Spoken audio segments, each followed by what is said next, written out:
Números capítulo 10. As trombetas de prata.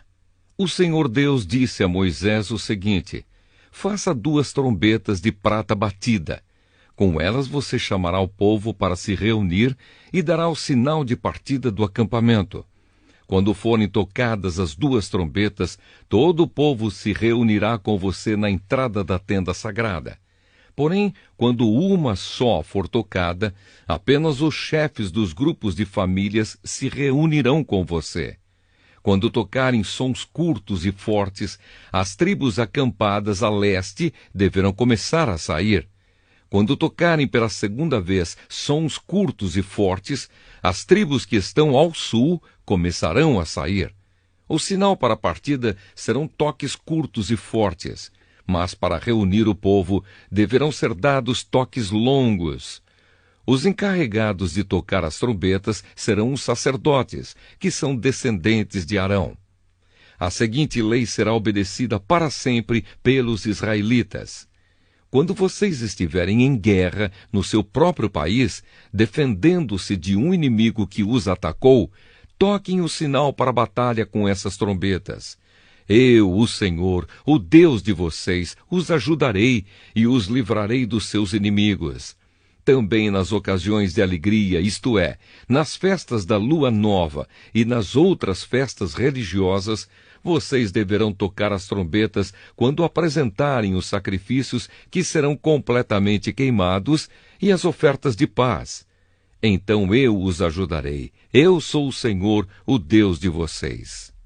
Os israelitas partem do Sinai. No 2º ano depois que o povo saiu do Egito, no dia 20 do 2º mês, a nuvem se levantou de cima da tenda sagrada.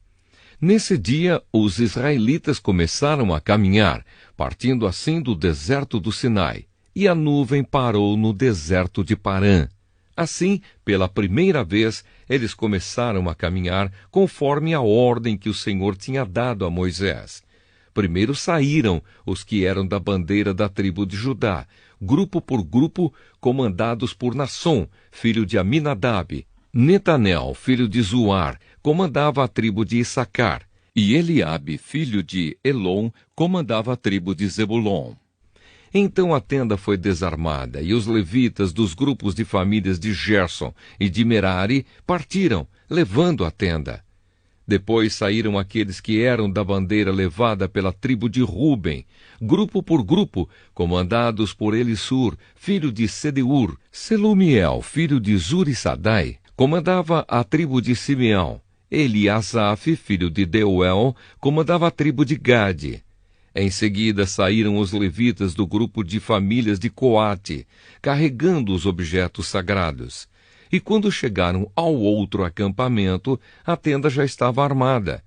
Então saíram aqueles que eram da bandeira da tribo de Efraim, grupo por grupo, comandados por Elissama, filho de Amiúde. Gamaliel, filho de Pedassur, comandava a tribo de Manassés, e Abidã, filho de Gideone, comandava a tribo de Benjamim. Depois, atrás de todas as outras tribos, saíram aqueles que eram da bandeira da tribo de Dan, grupo por grupo, comandados por Aiezer, filho de Amissadai. Pagiel, filho de Ocrã, comandava a tribo de Asser, e Aira, filho de Anã, comandava a tribo de Naphtali. Os israelitas começaram a caminhar nesta ordem, grupo por grupo. Moisés convida Obabe a acompanhá-los. Moisés disse ao seu cunhado Obabe, filho de Jetro, o midianita: nós estamos saindo para o lugar que o Senhor disse que nos daria. Ele prometeu que faria do povo de Israel uma nação rica. Portanto, venha com a gente e repartiremos com você as coisas boas que conseguirmos. Obabe respondeu: não, eu vou voltar para minha terra e para minha família. Por favor, não faça isso, disse Moisés. Você conhece o deserto e sabe onde podemos acampar. Você poderia ser o nosso guia. Se você vier com a gente, nós repartiremos com você todas as bênçãos que o Senhor nos der. Deus dirige o povo. E assim os israelitas partiram do Sinai, o monte de Deus, o Senhor, e caminharam durante 3 dias. A arca da aliança do Senhor ia sempre na frente deles, a fim de marcar o lugar de acampar. Quando partiam, a nuvem do Senhor ficava por cima deles durante o dia. Sempre que a arca partia, Moisés dizia assim: Ó Senhor Deus, levanta-te e espalhe os teus inimigos, e que fujam da tua frente os que te odeiam. E sempre que a arca parava, Moisés dizia assim: Ó Senhor Deus, volta para ficar com os milhares de famílias do povo de Israel. Números capítulo 11. O povo reclama em Taberá. Por estarem passando por muitas dificuldades, os israelitas começaram a se queixar a Deus, o Senhor. Quando o Senhor ouviu as suas reclamações, ficou irado e fez cair fogo em cima deles. O fogo queimou no meio deles e destruiu uma ponta do acampamento. Então o povo gritou, pedindo socorro a Moisés. Moisés orou ao Senhor e o fogo se apagou. Aí puseram naquele lugar o nome de Taberá, porque ali o fogo do Senhor havia queimado no meio deles. Moisés escolhe 70 ajudantes. Havia estrangeiros viajando com os israelitas. Eles estavam com muita vontade de comer carne, e até mesmo os israelitas começaram a reclamar, dizendo: Ah, se tivéssemos um pouco de carne para comer! No Egito comíamos quanto peixe queríamos e era de graça. E que saudades dos pepinos, dos melões, das verduras, das cebolas e dos alhos! Mas agora acabaram-se as nossas forças, não há mais nada para comer e a única coisa que vemos é esse maná. O maná era parecido com pequenas sementes brancas, meio amareladas. Ele caía durante a noite com o orvalho. No dia seguinte de manhã, o povo ia apanhá-lo em volta do acampamento. Eles o moíam em moinhos ou o socavam em pilões. Cozinhavam numa panela e faziam pães achatados que tinham gosto de pão assado com azeite. Então Moisés ouviu o choro do povo. Cada família chorava na entrada da sua barraca. O Senhor ficou muito irado. E Moisés também ficou aborrecido e disse a Deus, o Senhor: Por que me tens tratado tão mal? Por que estás aborrecido comigo? Por que me deste um trabalho tão pesado de dirigir todo este povo? Eu não fiz este povo, nem dei à luz esta gente. Por que me pedes que faça como uma babá e os carregue no colo como criancinhas para a terra que juraste dar aos seus antepassados? Onde poderia eu conseguir carne para dar a todo este povo? Eles vêm chorar perto de mim e dizem que querem comer carne. Eu sozinho não posso cuidar de todo este povo. Isso é demais para mim. Se vais me tratar desse jeito, tem pena de mim e mata-me. Se gostas de mim, não deixes que eu continue sofrendo deste jeito. O Senhor Deus respondeu a Moisés: Reúna para mim 70 homens, que você sabe que são líderes entre os mais respeitados do povo de Israel. Leve-os até a tenda sagrada e fique ali com eles. Então eu descerei e falarei com você ali. Tirarei uma parte do espírito que lhe dei e darei a eles, para que o ajudem no pesado trabalho de cuidar do povo. Assim você não precisará fazer isso sozinho. Agora diga ao povo o seguinte: purifiquem-se para amanhã. Vocês vão comer carne. O Senhor ouviu vocês chorando e dizendo que queriam carne e que passavam bem no Egito. Por isso o Senhor lhes dará carne e vocês a comerão. E não comerão só um dia, nem 2, nem 5, nem 10, nem 20, mas durante um mês inteiro, até que saia pelos seus narizes e vocês ficarem com nojo. Pois vocês rejeitaram o Senhor que está no meio de vocês e se queixaram, dizendo que nunca deveriam ter saído do Egito. Moisés disse: Estou levando 600.000 homens, e tu dizes que vais dar a essa gente carne para comer o mês inteiro? Onde haveria tantas ovelhas e vacas para matar, a fim de que todos ficassem satisfeitos?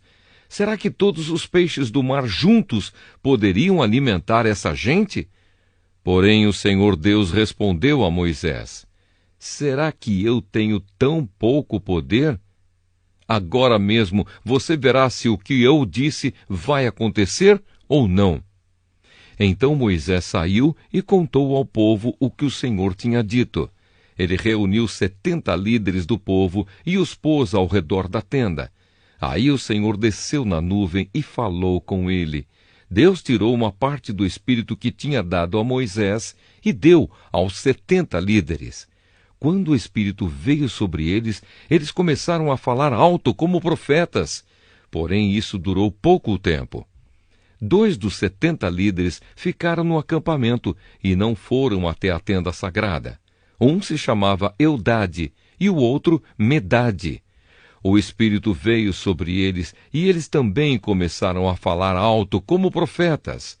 Então um rapaz foi correndo contar que Eldade e Medade estavam profetizando no acampamento. Aí Josué, filho de Num, que desde a sua mocidade era auxiliar de Moisés, foi logo dizendo: Moisés, meu chefe, não deixe que eles façam isso. Moisés respondeu: por que você está preocupado com os meus direitos quando eu é que deveria estar? Eu gostaria que o Senhor desse o seu espírito a todo o seu povo e fizesse com que todos fossem profetas. Depois Moisés e os 70 líderes do povo de Israel voltaram para o acampamento. Deus manda codornas. De repente, o Senhor mandou um vento que trouxe do mar bandos de codornas. Elas caíram no acampamento e em volta, em todas as direções, a uma distância de uns 30 quilômetros, e cobriram o chão em montes de quase 1 metro de altura. Assim, todo aquele dia, toda aquela noite e todo o dia seguinte, o povo trabalhou catando codornas. Ninguém juntou menos de 1000 quilos. E espalharam as codornas ao redor do acampamento para secar. Quando ainda havia muita carne para comer, o Senhor ficou irado com o povo e os castigou com uma terrível epidemia que matou muita gente. Por isso puseram naquele lugar o nome de Quibrote Ataavá, que quer dizer as sepulturas do desejo, pois ali foram sepultadas as pessoas que estavam loucas de vontade de comer carne. Depois, os israelitas foram até Azerote e acamparam ali. Números, capítulo 12. O castigo de Míriam. Moisés havia casado com uma mulher da Etiópia, e Míriam e Arão começaram a criticá-lo por causa disso. Eles disseram: será que o Senhor tem falado somente por meio de Moisés? Será que não tem falado também por meio de nós? E o Senhor ouviu o que eles disseram. Moisés era um homem humilde, o mais humilde do mundo. Logo em seguida, o Senhor disse a Moisés, a Arão e a Míriam: vocês 3 aí, vão para a tenda sagrada. Eles foram, e o Senhor desceu na coluna de nuvem e ficou na entrada da tenda. Depois, chamou Arão e Míriam, e quando eles chegaram, Deus disse: agora escutem o que vou dizer. Quando há profetas entre vocês, eu apareço a eles em visões e falo com eles em sonhos. Com o meu servo Moisés é diferente, pois eu o coloquei como responsável por todo o meu povo. Pois eu falo com ele face a face, claramente, e não por meio de comparações. Ele até já viu a minha forma. Como é que vocês se atrevem a falar contra o meu servo Moisés? E aí o Senhor Deus foi embora, muito irado com eles. Assim que Deus saiu, a nuvem que estava sobre a tenda desapareceu. No mesmo instante, Míriam foi atacada por uma terrível doença da pele, que ficou branca como a neve. Arão olhou para Míriam e viu que, de fato, ela estava atacada por aquela doença. Aí Arão disse a Moisés: por favor, chefe, eu lhe peço que não nos faça sofrer o castigo por causa desse pecado que cometemos no momento de loucura. Não deixe que Míriam seja como um aborto que nasce com metade do corpo destruído. Então Moisés orou assim a Deus, o Senhor: Ó Deus, eu te peço que a cures. E o Senhor respondeu a Moisés: Se o pai de Miriam tivesse cuspido no rosto dela, ela teria ficado humilhada durante 7 dias. Então, que ela seja expulsa do acampamento e fique lá fora 7 dias. Depois será trazida de volta. Assim, Miriam ficou 7 dias fora do acampamento, e o povo não partiu dali enquanto ela não foi trazida de novo para o acampamento. Depois disso, o povo saiu de Azerote e acampou no deserto de Parã.